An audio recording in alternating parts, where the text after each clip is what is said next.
ये जान भातारू से करे जान भातारू से बोले ये जान भातारू से बोला जाने झूठ समान रोहे नहीं हारे के लाइकी दिल मेरा टूट गया है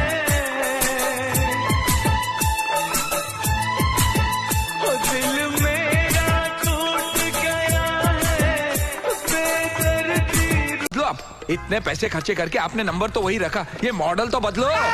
फोन को हाथ लाओ ना, रख रख।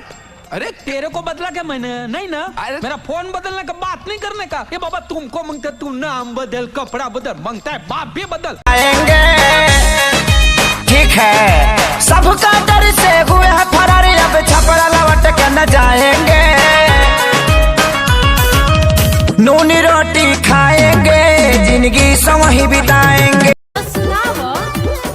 सुनो ये जान हमरा प्यार के ककहरा, एही में मेहर के सुख मिली तहारा। से कमाए से खियाए, से गोड़व दबाई बहो। घर से घरवे में घुसल रह, छोड़ा के न बाहर रह जाई बहो। घर से घरवे में घुसल रह, छोड़ के न बाहर जाई बहो।